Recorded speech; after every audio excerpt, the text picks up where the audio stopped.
அரைக்கிற சட்னி. சின்ன வெங்காயம் வந்து ஒரு மிகச்சிறந்த ஃபீனால் கண்டென்ட் அதிகமாக இருக்கிற, பாலிஃபினால்ஸ் அதிகமாக இருக்கக்கூடிய, உடலுக்கு மிகுந்த நல்ல பயன் தரக்கூடியது வெங்காயம். அந்த சின்ன வெங்காயத்தில் நம்ம சட்னி அரைச்சி சாப்பிட்லாம். அது வந்து இரத்த கொழுப்பை குறைக்கும். இரத்த கொழுப்பு வந்து அந்த இரத்த குழாய்களின் உள் சுவரில் படிகிறதை தடுக்கக்கூடியது கூட அந்த ஃபைப்ரோனலைட்டிக் ஆக்டிவிட்டி அப்படிம்பாங்க. அந்த ஆக்ஷன் கூட இந்த சின்ன வெங்காயத்தில் நிறைய இருக்குது. ஸோ வெங்காயத்தை நிறைய சேர்க்கலாம்.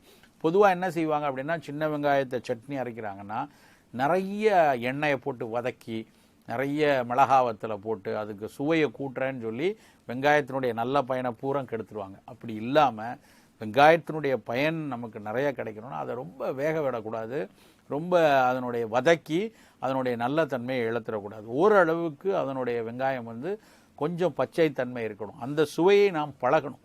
நம்ம சாப்பிட்ற சாப்பாடெல்லாம் வாய்க்கும் நாக்குக்கும் சுவைன்னு சொல்லி ஒரு 4 இன்ச்சு நாக்குக்கு பயன்படுற சுவை 6 அடி உடம்பை படுத்திடும். அதனால் நம்ம சும்மா நாக்குக்கு நல்லதுன்னு நினச்சி வதக்கி வத்தலை போட்டு எல்லாம் பண்ணுறதை விட கொஞ்சம் அதனுடைய நல்ல குணங்கள் போகாதபடிக்கு அதை அதிகம் வதக்காமல், ரொம்ப காரம் சேர்க்காமல், குறைந்த அளவு காரமும் குறைந்த அளவு புளியும் சேர்த்து அந்த வெங்காய சட்னியை சாப்பிடணும்.